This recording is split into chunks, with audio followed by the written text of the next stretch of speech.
गर्मी में एक कमरे का ससुराल बना होटल। अरे मोरी मैया, कितनी गर्मी हो रही है। गर्मी से हाल बुरा हो चुका है। बहू जल्दी आ जा, मैं तो शादी की तैयारी से ही थक चुकी हूँ। भगवान का शुक्र है कि ये शादी निपट गई। वो तो है माँ जी। ये कहकर रचना कलश के चावल गिराकर घर के अंदर आती है।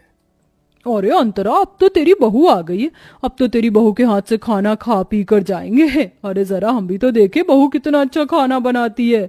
क्यों कश्मीरा? अरे हाँ हाँ बहू, मुझे बहुत गर्मी लग रही है। मुझे क्या, सबको ही लग रही होगी। गर्मी जो इतनी पड़ रही है तो जा सबके लिए ठंडा ठंडा शरबत बना कर लिया। जी बुआ जी। और सुनो, तुम शहर में नहीं गांव में हो तो यहाँ पर तुम्हें घूंघट में रहना पड़ेगा। जी बुआ जी। अरे पर बहू देखेगी कैसे? उसने इतना मोटा और भारी लहंगा पहन रखा है, कपड़े तो बदलने देते। ओहो, जब तक बहू कपड़े बदल कर आएगी हम तो पसीने में तर हो जाएंगे। इससे पहले बहू तू कुछ शरबत लिया। जी लाई। अरे बहू, थोड़ा घूंघट और करो, हम तुम्हारे ससुर समान हैं, तुम्हारे ससुर के बड़े भाई। और हाँ, शरबत सत्तू या बर्फ डालकर लाना। जी ताऊ जी। माँ जी, रसोई कहाँ है? अरे बहू, तुझे रसोई ढूंढने में कोई परेशानी कैसे हो सकती है? वो देख, तेरा ससुराल एक कमरे का है, इस एक कमरे के कोने में हमारी रसोई। वो देख, जा जाकर शरबत बना दे, सभी मेहमान इंतजार कर रहे हैं। इसका मतलब हमारे सारे रिश्तेदार यहीं रहेंगे, इस एक कमरे के ससुराल में? और कहाँ जाएंगे बहू? यहाँ पूरे में बिस्तर बिछा देंगे, सब यहीं लेट जाएंगे। हे भगवान, इतनी गर्मी में सारे लोग एक ही कमरे में कैसे रहेंगे? ऊपर से रसोई भी यहीं है, सारी गर्मी इधर ही आ जाएगी। ऊपर से मुझे ना कपड़े चेंज करने दे रहे, ना घूंघट हटाने दे रहे। मैं तो ऐसी गर्मी में पागल हो जाऊंगी। ये कैसी जगह शादी हो गई है मेरी। इतना कहकर दिल पर पत्थर रखकर उस एक कोने की रसोई में रचना बड़ी मुश्किल से घूंघट में शरबत बनाती है और एक एक करके सभी मेहमानों को शरबत देती है। अरे बहू, इतना सा ही शरबत बनाया था क्या? अरे जरा अपने घर के लोगों को तो देखो, सारे मेहमान हैं। जाओ और शरबत बनाकर लेकर आओ। जी अभी लाई। अरे अंतरा मामी, भूख भी लग रही है, अपनी बहू से कह दो कि थोड़ा कुछ खाने पीने को भी ले आए, सारे मेहमान भूखे बैठे हैं। हाँ विनोद बेटा, मैं अभी खाना बनवा देती हूँ, या बहू खाना भी बना ले। मुझे इतनी गर्मी लग रही है, ऐसा लहंगा पहनकर मैं खाना कैसे बना पाऊंगी? और यहाँ तो कोई कमरा भी नहीं है जहाँ मैं चेंज कर पाऊं। इसीलिए तुझे मना कर रही हूँ, अभी सबको खाना दे दे, शांत होकर बैठ जाएंगे तो तू अपने बाकी के काम निपटा लेना। जी माँ जी। बड़ी मुश्किल से रचना खाना बनाने के लिए लहंगे में बैठ पाती है। पूरी सब्जी बनाते बनाते उसे पसीने आने लगते हैं। हे भगवान, मैं तो थक गई। पता नहीं कैसे लोग हैं जो इस एक कमरे के ससुराल को समझ रखा है। और नहीं, बहू इन्हें नौकरानी लग रही है। आते ही नई बहू से कोई काम करवाता है क्या? अरे बहू, मेरे भतीजे का भूख से हाल बेहाल हो रहा है, जरा जल्दी खाना बना। बस माँ जी, पूरी प्लेट में लगा रही हूँ। मुझे क्या रोबोट समझ रखा है? एक तो इतनी गर्मी लग रही है, पंखे की भी हवा नहीं आ रही इस कोने में। रचना प्लेट लगाकर सबको खाना देती है। खत्म हो जाने पर बैठने आती है कि लहंगे की वजह से उसका पैर फिसल जाता है और माधव उसे संभाल लेता है। रचना, तुम ठीक तो हो ना? आप तो रहने दीजिए, आपको मेरी कोई फिक्र नहीं है। अगर फिक्र होती तो पूछते कि इतने लंबे से घूंघट में, भारी से लहंगे में मैं कैसे बार बार सबको खाना परोस रही हूँ।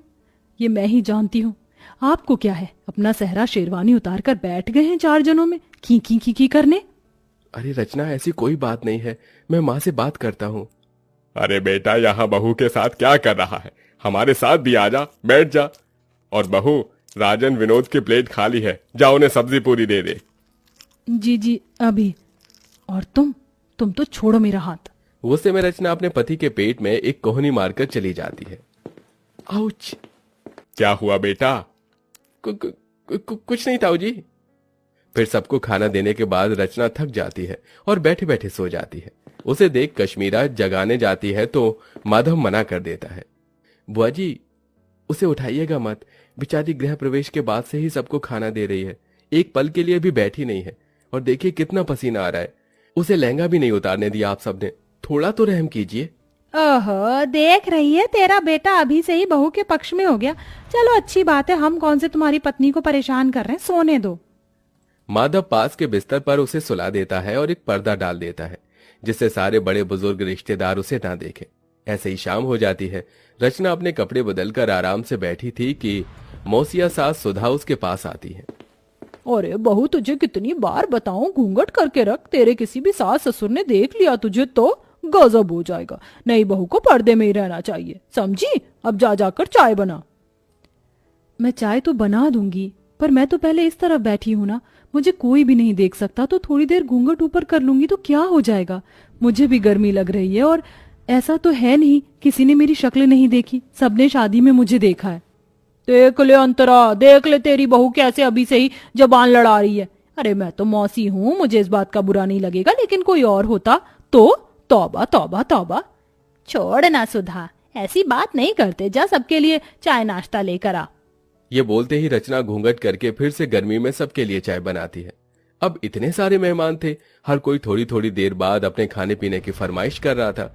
ऊपर से हल्की साड़ी पहनने पर विनोद कहता है, देखो रचना, मैं तुम्हारे जेठ की तरह हूँ और अभी तुम्हारी नई शादी हुई है, इसलिए बता रहा हूँ इतनी हल्की साड़ी मत पहनो। जो नई नवेली दुल्हन हो तो थोड़ी भारी साड़ी पहनो। भाई साहब, गर्मी लग रही है इसलिए मैंने थोड़ी हल्की साड़ी पहनाई है। कोई बात नहीं, थोड़ा बर्दाश्त करो और अपने हाथ के पकौड़े भी बनाकर खिला दो। फिर कहाँ मैं बार बार आने बैठ रहा हूँ, मुझे तो आगरा ही चले जाना है।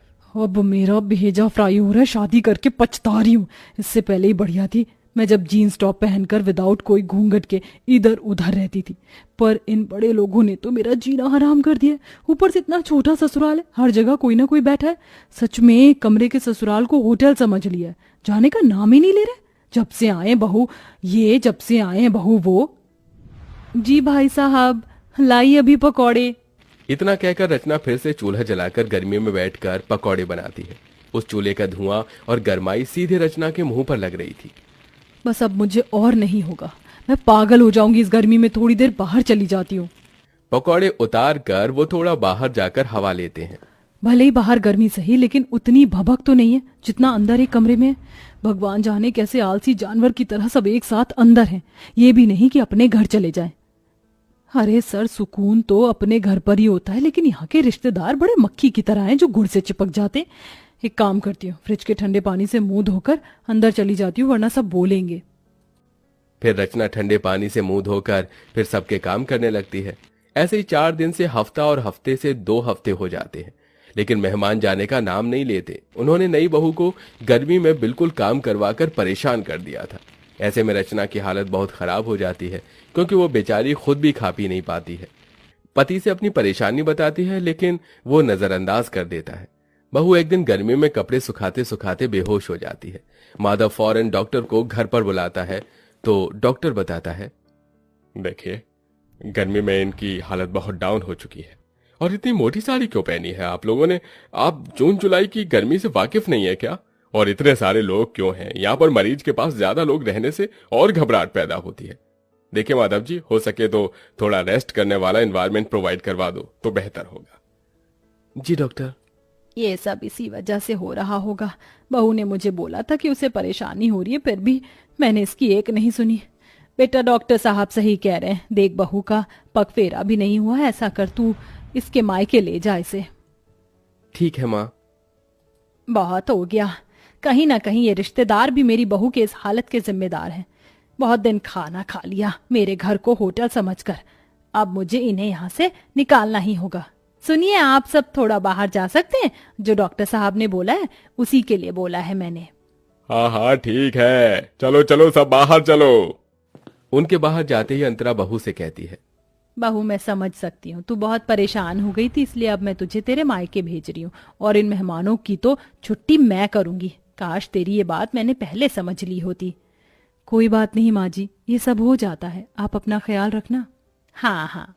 कुछ देर बाद माधव रचना को लेकर उसके मायके चला जाता है और फिर अंतरा शाम से लेकर अगले 4 दिन तक रोज फीका खाना बनाती है और बहाने लगाती है। तभी सुधा, कश्मीरा, मुकेश खाने को मना कर देते हैं। अरे नहीं नहीं, बस जिज्जी, अब और नहीं चाहिए। अरे खा लो पेट भरकर, बहू के हाथ से भी तो कहते थे बार बार। पर तुम्हारे हाथ से नहीं खा सकते ना अंतरा। रचना बहुत ज्यादा अच्छा खाना बनाती थी, इसलिए खाते थे। और वैसे भी अब हम सबको बहुत दिन हो गए हैं, अब हमें अपने घर को निकलना चाहिए। हाँ हाँ, अब हम सबको अपने घर जाना चाहिए, हम चलते हैं। इस तरह सारे मेहमान मजबूरन खुद ही अंतरा का बेकार खाना खाकर वहां से भाग जाते हैं और कुछ दिनों बाद ही नई बहू घर वापस आकर एसी में सास के साथ खुशी खुशी रहने लगती है।